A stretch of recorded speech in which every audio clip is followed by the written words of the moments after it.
You're listening to the Back Home Network, presented by Homefield Apparel.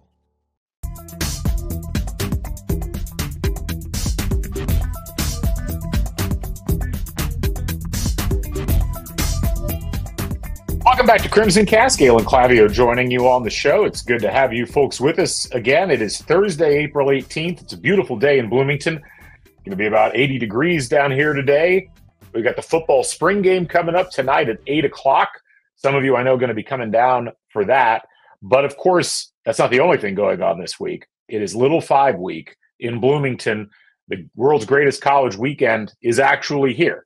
And we're going to talk about that throughout the course of this podcast, a complete Little 500 episode. We've got some special guests to talk us through what we're going to see during the race. And we're going to hear a little bit from folks who have ridden in the race before.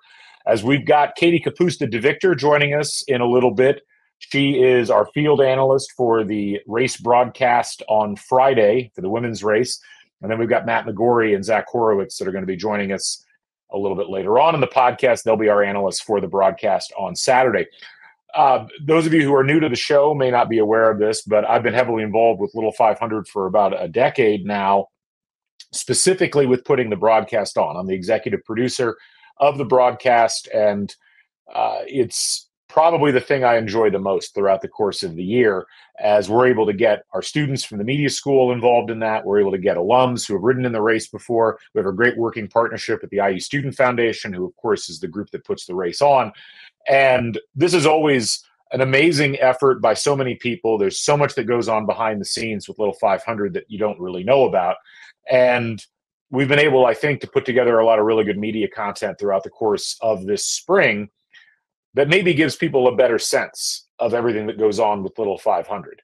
So we're looking forward to talking to you about all of that today, as I hope you get a chance to either watch the race. It'll be on broadcast.iu.edu. That's where it is every year. It's a live stream, and it is done with the exact same infrastructure that we use for our Big Ten Student U broadcasts, if you've ever watched any of those. Students in all the production roles, students in most of the broadcasting roles. We'll have Zion Brown as our play-by-play broadcaster for the women's race. We'll have Austin Platt as our play-by-play broadcaster for the men's race. You may recognize both of those voices and names from our sports coverage.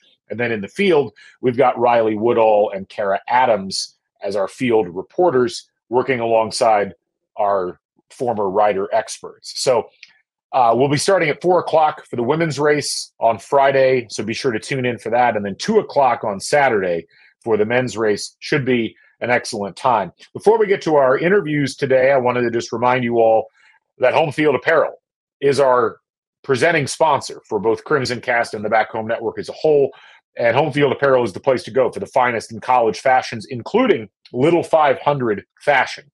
And if you haven't seen what Homefield Apparel is doing right now with their Little 500 collection, they are expanding it, and it is incredibly exciting to see what Homefield has put together. They've got, I believe, 8 new pieces of Little 500 apparel that are going to be rolling out here. If you haven't already bought the shirts that they put out before, they've had some really nice T-shirts, but it's expanding beyond that now. And you've got you got a ringer tee, you've got some short and long sleeve tees. I believe there's a jacket in there as well. There'll be a pop-up store at Upland here in Bloomington on both Friday and on Saturday. So you want to come down and check that out if you're in for the races or just in town for the spring game or whatever. But you can also order online at homefieldapparel.com. Use the code HOME23. Get 15% off your first order.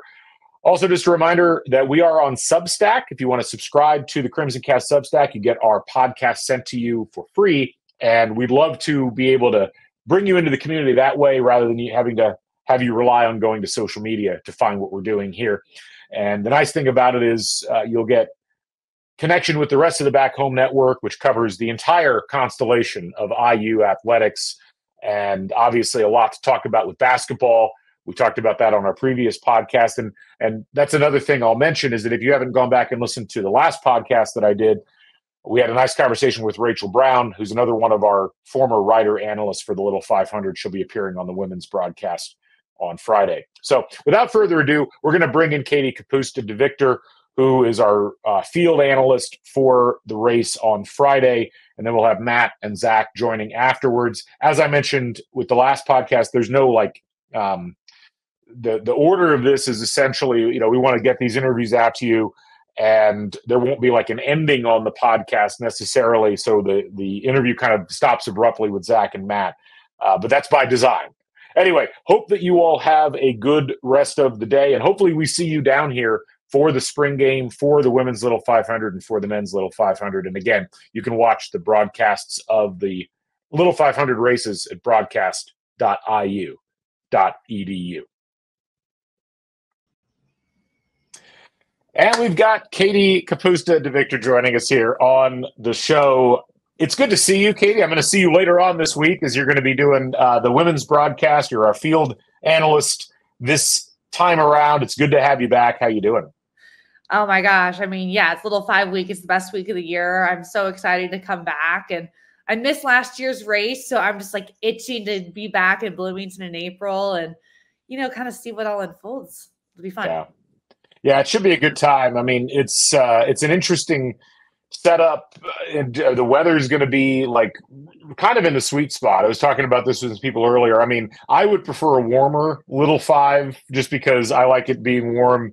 If I decide that I need to go and like see people outside after the race. But I've heard that the riders prefer it to be a little bit on the cooler side, not freezing. But right now the forecast for Friday's race is 62 degrees with about a 10-mile-an-hour breeze. And then on Saturday, it's about 58 degrees with about 9-mile-an-hour wind. How, like, as a former rider, and I want to talk about that in a second with you, but like you hear those conditions, what are you thinking? I say that's pretty ideal considering, at least here in Cincinnati, I think like weather in Bloomington is similar. Like the amount of rain we've had this last week, you'd think like, okay, that's also great for the track. But temperature wise and wind wise, you are looking near perfect. I would prefer that women's, temperature over the men's. That's like a tad cold for me on the men's side on Saturday. But yeah, like mid 60s, low winds, anything 10 or under, I feel like is not like super impactful on the race. So I would say that's pretty good. I mean, I'm with you. I would love a little sunshine and like 70 degrees, but I get it. When you're moving and that adrenaline is like flowing through you on that race day, like you're sweating, you're hot. It's a lot like of buildup and stuff. So if it's too hot, then yeah, it's a little tough. But I mean, Friday, if it stays that way and no rain, I think we're cooking. That's what. Let's talk a little bit about your background with the race. I obviously know you because you were one of my sports media students and you reported on the race, but you were also in the race. So talk a little bit about like who you rode with, how you got involved, like give us the whole story. No, I love it. Yes. So this is like one of my most favorite things I tell people about being at IU. Like I was part of Little 5. It's just such a unique experience. So I rode for Phi Mu, my sorority that I was in at IU. And I actually joined the team rookie week my freshman year, which is in the spring. And I actually played club soccer at IU my freshman and sophomore year in the fall. And a girl on my team who was a senior at the time, who also was also in Phi Mu, ironically, she was a biker and someone I really looked up to, and was like, once I joined Phi Mu, she's like, you should really join the bike team. Like you're athletic. Like we've got a great group, we're kind of rebuilding this team. And so, I kind of got like pulled into this like rookie week, having no idea. I'm not from Indiana, so I really had no idea what I was getting into, and ended up like, okay, well, this sounds like fun. Like I'll try it out. And that's kind of where it started. So I didn't race on the team that year. I rode my sophomore, junior, and senior year. And then sophomore year was unique because I was like the newbie and everybody else was like older and had a little bit of experience. And my junior and senior year, I had to kind of rebuild at least my junior year. And then was kind of the leader, which was fun.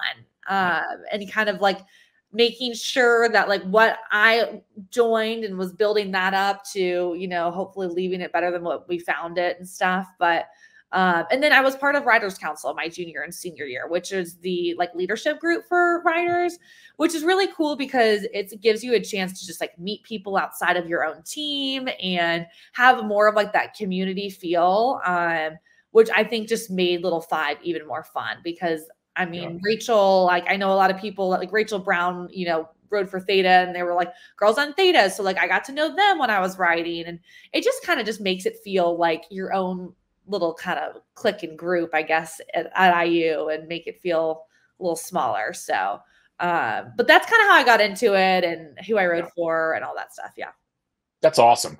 And, you know, obviously as someone who, you know, there's always these multiple classes of riders, and this idea of you've got some people that come specifically because they're going to ride in Little Five, and then you got folks like you who you have an athletic background, but you know, this is a completely different type of thing. Like, what was the adaptation like for you from a mentality perspective once you saw how competitive the race could be at the highest levels? Yeah, that's a good question. I don't think people that really like someone like you and your students spend a lot of time, you know, understanding the race. So they have a little better idea, but like, there's really not that many people that actually know how much work goes into teams that are, you know, wanting to be competing to be on the podium.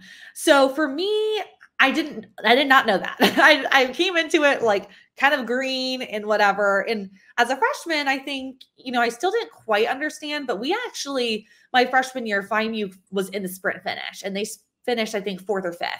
And so then when you see that happen and you're like, whoa, like this is intense. Like you see it coming down to like, just like the hair of the dog. Like it's just so close. And so for me, just to understand, like after that, I was like, okay, like, you know, this is a lot of work.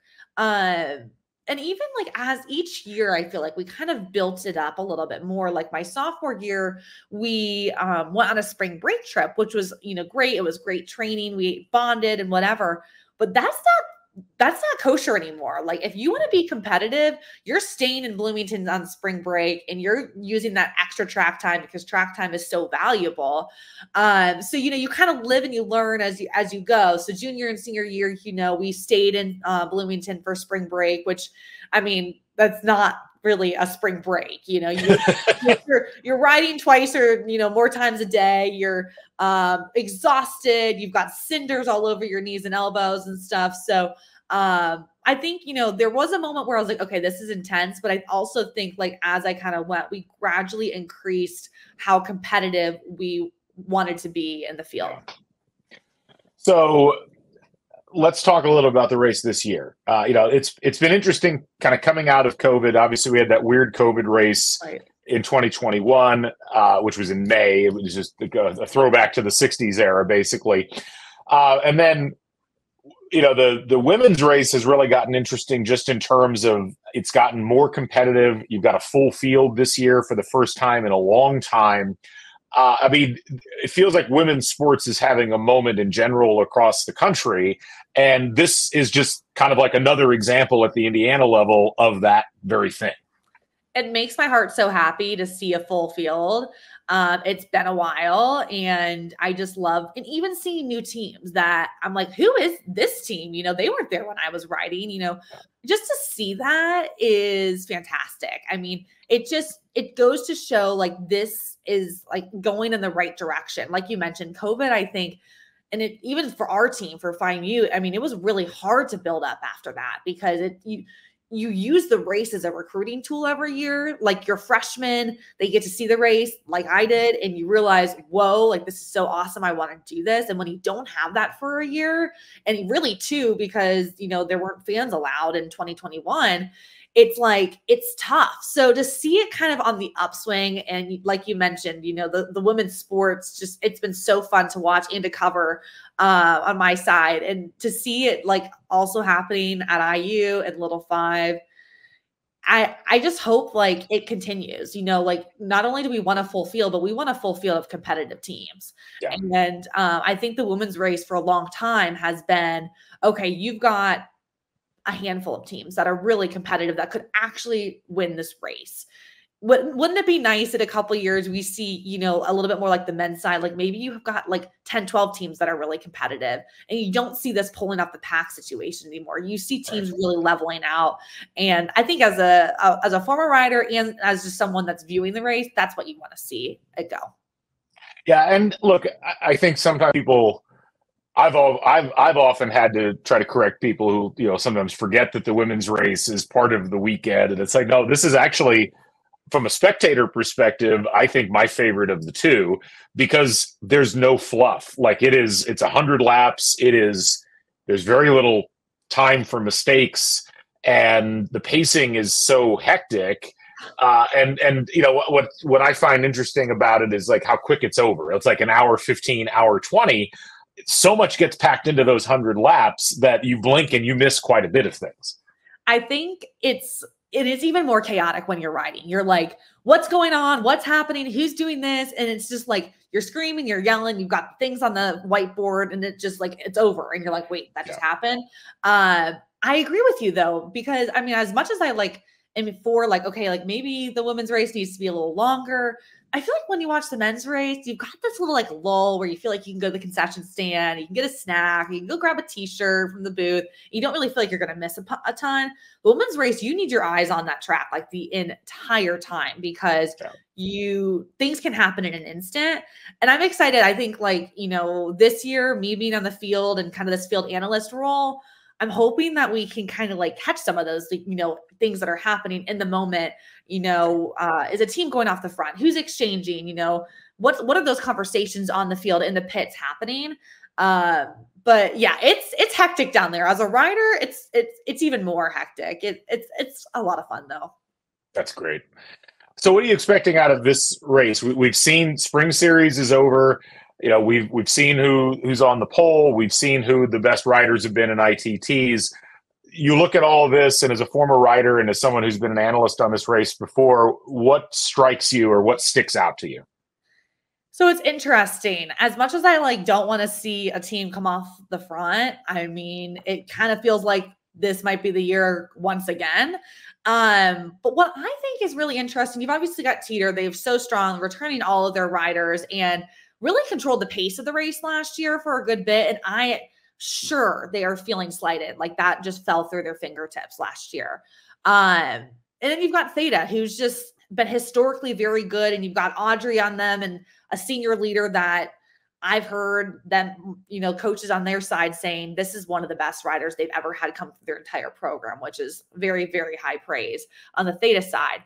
You see these two teams. I think it'll be very interesting to see when Teeter maybe wants to come off. Is Theta going to be following? I think there's no question that they are, because you don't want that one person leading off.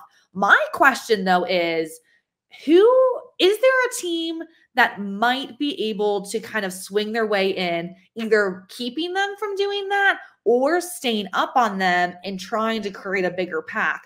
I just don't think that there are other two teams that are like so strong that if Teeter and Theta or just Teeter went off by themselves, that they could catch up. It'll be also interesting to really see the timing of all of this. I think Teeter will be very strategic in when, based off of who's on the track at what time. I don't think Teeter will care who's on the bike for them. They've got 4 great riders that really can do what they need. It'll be who's on the bike for Theta, who's on the bike for DG or Novus or some of these other top teams. Is it when their 3rd or 4th rider goes on that we're going to exploit that and show, hey, we've got 4 strong riders? So I don't know. I always love to see it unfold.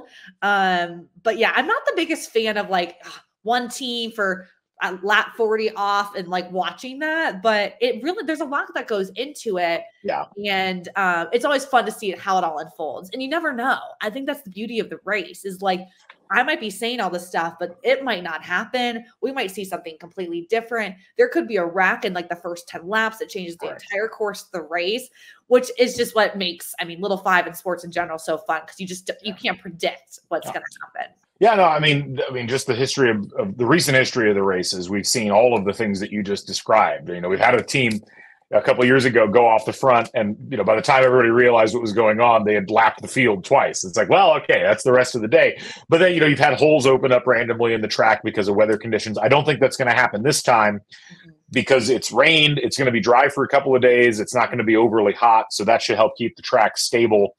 And I think there's so many uncertain variables when you're dealing with this many riders and this many teams in that confined of a space. It is the one thing I'm really curious about with the women's race, because up until last year, you've generally had somewhere between like 20 and 25 teams going. You're going to have 8 additional teams or 9 or 10 or whatever you want to use the number as out on the track, which is going to create some larger packs. It's going to create some slower traffic at times. And those are factors that you can't always predict in terms of you may be doing everything right and someone maybe just trying to get out of the way of somebody else, and it creates a chain effect that you're not expecting. And that happens every year. I mean, I think about I hold my breath every time I watch either the men's or women's race for the first 12 laps, because that's usually like maybe the first set for most riders. It might be 10 to 15 laps, at least on the women's side. And I hold my breath because you just have a mix of riders that, might be on some of those bottom half teams that aren't as experienced, or it's their first time starting the race. There's so much nerves. There's so much adrenaline that something really, that's when things can really kind of go sideways, I think, when you have a bigger pack like that. When you add in, like you said, those extra teams, that's extra teams that have not ridden last year, don't have as much experience. It'll be interesting to see, just how fast maybe some of those top teams really want to get out of the way. I think that's always kind of the hope, but at the same time, you want to save your energy a little bit. Like, let's use maybe some of these teams that are, in pole position 7, 8, 9 to 15 that are decent, and let's use them to kind of help pull and pull the pack.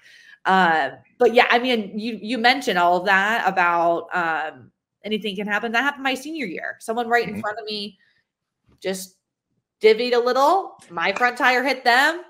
That changed the race entirely for us in 1 second. So you hate to see it, but it's always a possibility, especially with extra teams this year. Yeah. Well, it should be a lot of fun. We're looking forward to having you back on the broadcast. For those who want to tune in, we're going to start at 4:00 on Friday.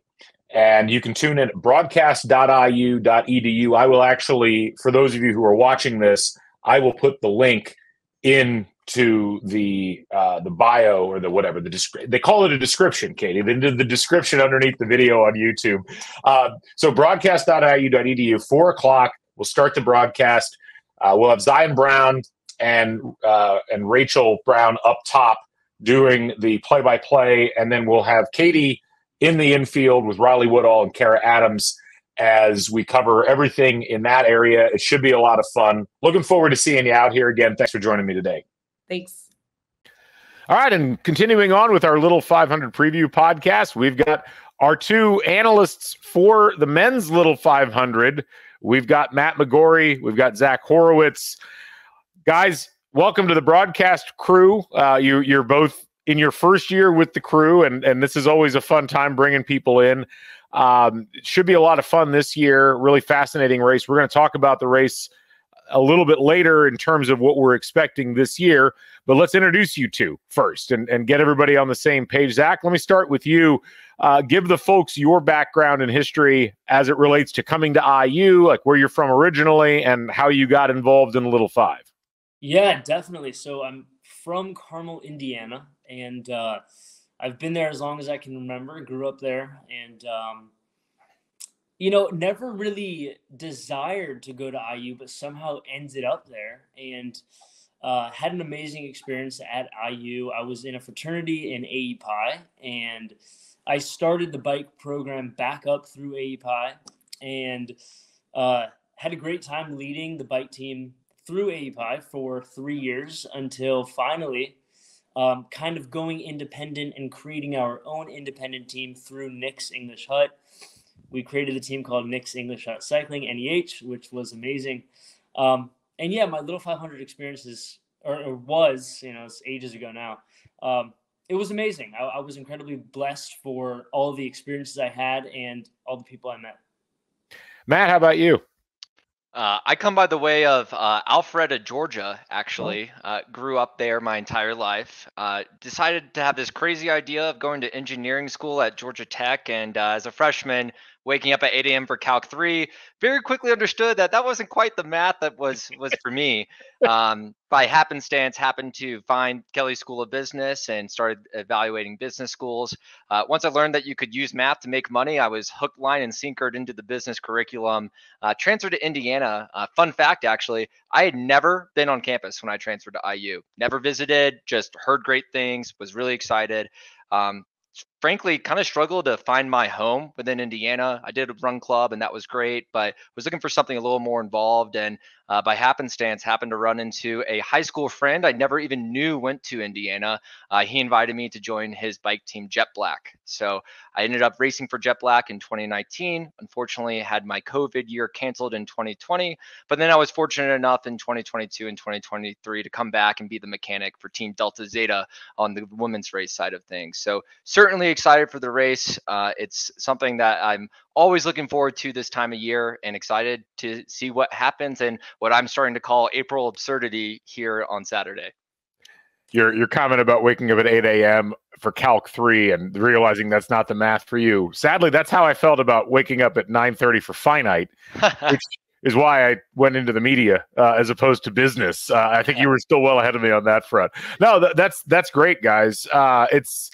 It's fascinating to me always with Little Five. Like obviously the competition's awesome, and watching the teams come together and hearing the riders, but just the sheer volume of background stories that we hear from people involved in the race, men's race, women's race, the alumni, and all of the things that make up the kind of character of the Little 500. And hearing your guys' stories, I mean, I've heard 1,000 different variations on like how we got there. Everything from I knew I wanted to come to IU because I wanted to, ride in Little Five to I never even knew Little Five existed and I happened to run into somebody randomly on the street. And I'm always fascinated at how much people want to stay involved with the race long after it's over. It's just not something you see that much in a lot of other things that people do on campus. It's a great point, Galen. And I think some of it is like the sense of community you really get through the race. Not only are you coming together at this great time in April with the rest of the campus, but the entire year as like a community and as a group of teams, women's and men's race, you're making friends, you're going on social rides throughout the summer. You're coming to the track in the fall for fall series. So certainly it feels more than just one day in April for my involvement and how I think through the race. And certainly something that I foresee myself being involved with for some time, giving back for something that afforded so much to me. Going off of what you said, Matt, it is such a massive community. You can call it an event, but it's really a lifestyle for anybody who partakes in the Little 500 experience. It's like if you give it your all, if you buy into what the Little 500 is going to offer you as a rider or even a mechanic or a coach, you're going to make amazing memories. You're going to have incredible friends over the years. And it's just an amazing community. Yeah, it's, having watched it from afar for a long time and then being involved over the course of the last several years in the broadcast, it's been fascinating kind of seeing all these stories filter through. And as I was joking with Zach a little bit beforehand, like people that we interviewed on broadcasts that I was producing are now back on the broadcast as part of the production, which is delightful. I love it. As we the month of April is always a fascinating one in Indiana. The weather changes so much, but that period between spring break and Little Five in normal years it's just like a whirlwind. For those of us on campus, I know for me, especially being involved in it, it feels like, one day we're starting quals and then the next day the green flag is dropping for the race.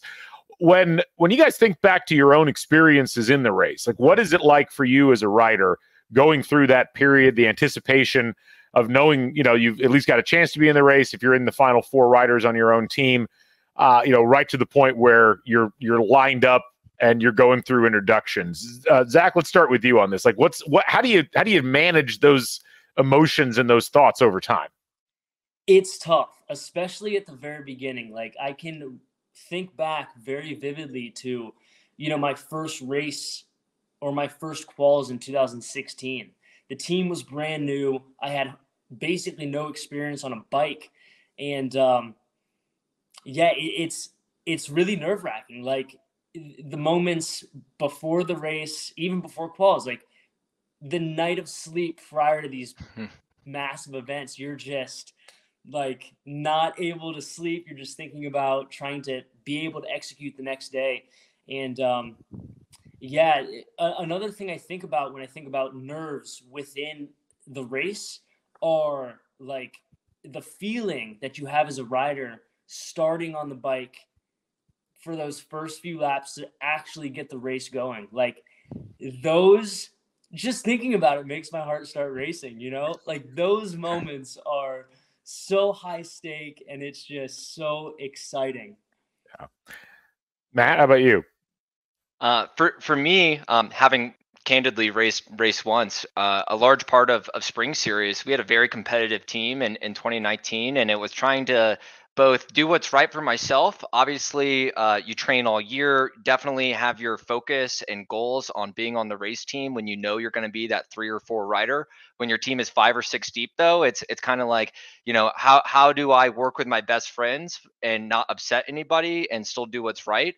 And still try to be that top 4 rider. So for me, it was kind of keeping my head down, making sure I was doing everything I could every single day I woke up to get 1% better and be ideally a rider on a race day team. And fortunate enough for me, I was selected as a rider. And kind of, Zach, you mentioned it. It's kind of ironic how you go to the track in the fall, you go to the track a lot more in the spring, you spend so much time there, you race quals, you get through team pursuit, missing out ITTs.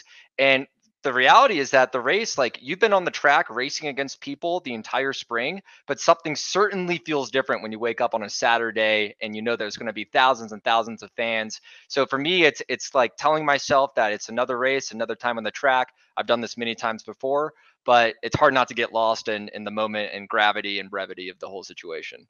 It's a totally different feeling. Like you're saying, we've been there so many times. We've spent countless hours just, and if my memory serves me correctly, I'm pretty sure you have to log a certain amount of hours to actually race. Everybody puts in the time, but like you're saying, Matt, it just feels different. There's something in the air.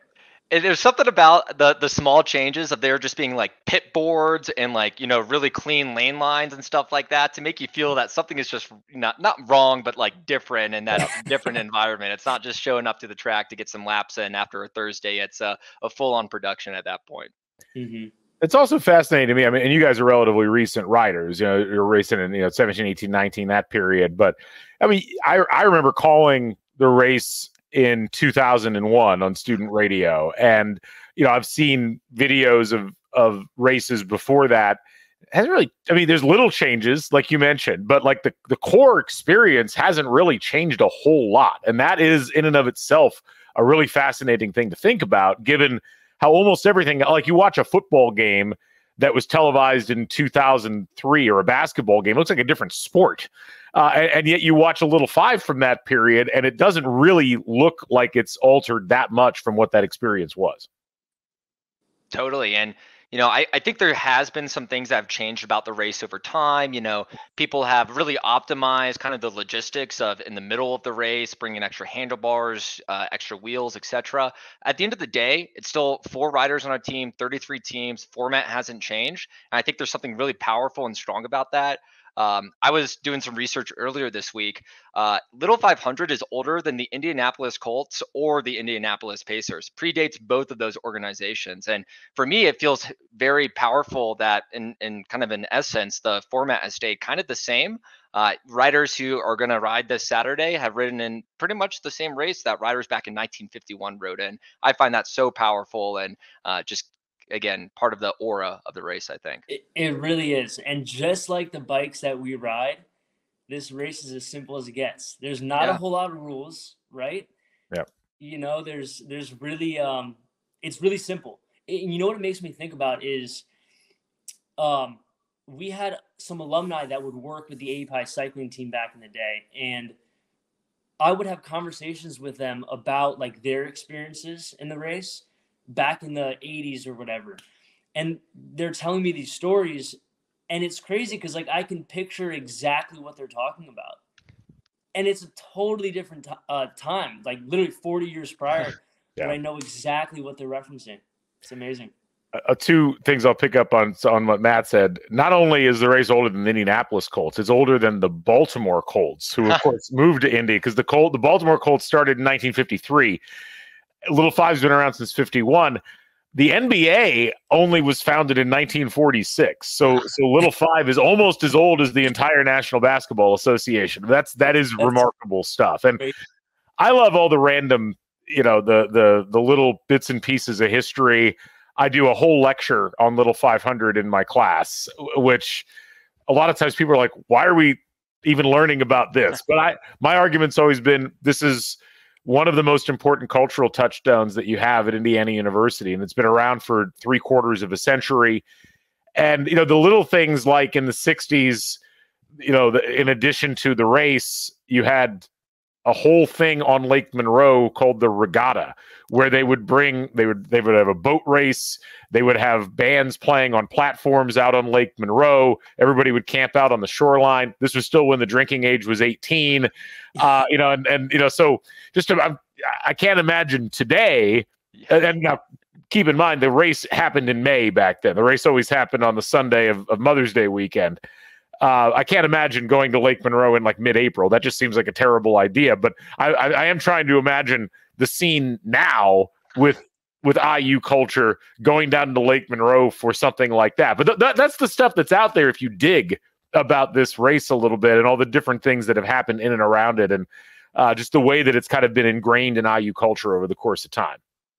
Total. And I kind of view it like baseball sometimes. Big baseball fan, there's always stuff that happens in a baseball game that you're like, how has this never happened in the history of the sport before? And I feel like it's the same with Little Five. There's always some new, phenomenon at the race or something, an incident that nobody's ever seen before. It feels very new. And to your point, Galen, there's so much, nuanced history, specific history. I tell people all the time, there's an Academy Award-winning movie about this race. Yeah. A lot of people aren't even aware about that. And, certainly view that there's a lot of, if you want to shine the magnifying glass into all the little corners, you can find so much interesting history that really is at the core of Indiana University's ethos, to your point, Galen. Let's talk a little bit about the race this year, as obviously, the men's race has so many kind of, interesting twists and turns. You've got a lot of strong teams. You've got a lot of strong riders. As you look at the different storylines that are out there right now and what we've seen through spring series so far, what sticks out to both of you as far as what the audience should be looking for as we go into the broadcast on Saturday? I can take it first, Zach. I think it's going to be a strong race. I think that throughout spring series, we've seen lots of teams kind of ebb and flow and perform and underperform. I think there's a lot of other teams who probably trained through spring series, and we didn't even see how strong they really are going to be this Saturday. So I think in terms of how I'm thinking through the race, I think it's going to be a lot more kind of nervous and anxious than last year with Sig up attacking so early. I kind of viewed that as a more aggressive move. If I'm not jinxing the race too hard, I think it's going to be a little more predictable this year with a stronger field overall, a lot of more marking going on, a lot more kind of cat and mouse type games. But then I expect it to all blow up at some point. If I had the crystal ball, I would love to report when, but that's part of the beauty of the race. Zach, here's what you think. Yeah, I mean, first of all, I think that's everything you said is totally accurate. I think it's going to be a great race to call. When you have so many potential teams in contention, it has, the potential to just be a very, very exciting race. But what I will say is that, and correct me if I'm wrong, but there was no successful qualification from BKB last year. Is that correct? That's right. Yeah, that was the big shock. They didn't make it. And then, of course, this year they're back with a vengeance. I was going to say, I'm just excited to, be there in the infield and to witness, how they approach this race, having not been able to participate last year. And I saw that they had a massive alumni turnout last year. And, of course, they weren't even in the race. And so I imagine their entire community is just ready and excited to see them back on track. The pre-race BKB tailgate's always a fun one to stop by. I'll probably try to swing over there at some point on Saturday myself if it's going on. Yeah, I mean, you look at and it's interesting because obviously when whether you're talking about the Little 500 or the Indy 500 or any race, qualifications don't necessarily mean that those are the absolute strongest teams. So looking at the race from the standpoint, for those of you who haven't watched it a lot or haven't really thought about the strategy, like it's really about who can stay in contention long enough, who can stay on the lead lap, who can avoid accidents, who can, not lose tremendous amounts of ground, but then who has the strongest riders of the teams that have survived to that point that they can put on the bike in the last, 5 laps, 10 laps, whatever. And that's always the thing, I think, with both of these races, but especially with the men's race. Like, it always feels like it comes down to 3 or 4 teams, and you think you can guess as far as which team is going to play the strategy right, but you never entirely know because there are just 1,000 small variables, as I was talking about with Katie earlier on the podcast, that can play into things. Something as simple as the direction of the wind and whether it's coming into your face, coming, into turn 3 or going out of turn 4. That's the kind of thing I think is fascinating, and a lot of times gets lost on people who haven't had a chance to watch these things intently or be in them like you guys. Completely agree, Galen, and you alluded to it. It's a total war of attrition. 200 laps over 50 miles. Never going to win the race in the first 100 laps or so, but certainly can lose it is the common saying. And so completely agree that I view, potentially a little bit colder weather. It looks like it won't be raining as much. That could tear up the track a little bit. I certainly think that it's going to be somewhat kind of predictable, but then a bomb is going to go off at some point, and the race is certainly going to blow up. Especially when you get a lot of teams who are very deep and strong and realize that. Typically that helps them commit to their strategies more robustly, and I expect some fireworks to play out, definitely, for sure. Absolutely. And I would say, and I remember thinking about this when my team and I would ride back in the day, and even when we would communicate with other teams, the stronger you are as a team, right, the more you're hoping for perfect weather, right?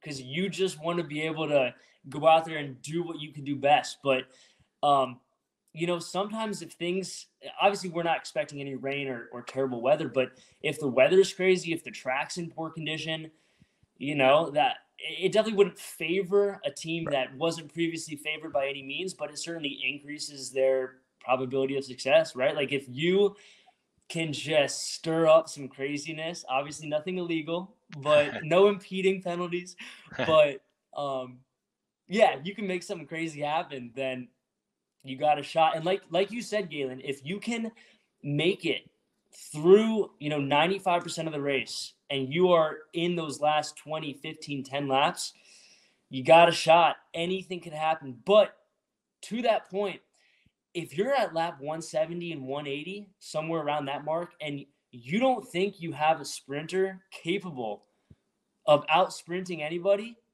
maybe you just make a break and you go for it. Because it's at that point, it's now or never. You're going to get beat out in the last 2 laps. You give it a shot. Everybody's there to win. So last thing I'll ask you guys about. So you mentioned the weather. So it's 58 degrees. Looks like it's going to be sunny. Really not a lot of chance of precipitation, about an 8-9 mile an hour wind. How do you rate those conditions in terms of riding? Like, what is ideal and how close are we with those particular conditions? I would say that's pretty close to ideal, except for that I would prefer it to mist in the morning or something to that effect. I think moisture with the track is one of the most important elements, more than wind, more than temperature as well. Moisture is what keeps the cinders compacted, keeps the cinders kind of performing more like concrete. As that moisture decreases and it becomes drier, it functions more like sand. And so we've all seen races, and if you've watched the race before, you've seen those divots that form and some mini little sand banks. For me, that's the only thing that's missing. 8 to 9 mile an hour winds, not too bad. High being 58 on Saturday, that's fantastic. That keeps riders cool. It doesn't mean that they still, of course, have to hydrate with the sun being there, but they won't be just sweating buckets necessarily. What I'm most concerned about, though, is definitely the moisture on the track. And I think that's going to be one thing I'll be keeping an eye on throughout the race. Yeah, as long as that track stays compact and with consideration to track conditions that we've seen in the past, this is as good as it's going to get. I think the ladies are going to get some moisture in the morning on Friday, so that'll help the track there. We'll see if that carries over to Saturday. But yeah, no, the race, the COVID makeup race, the one in 2021. I think if anybody was there, well, nobody was there. I was one of the only ones there. But if you watch that broadcast, the way that the track with the heat, because it was in late May and the lack of moisture reacted.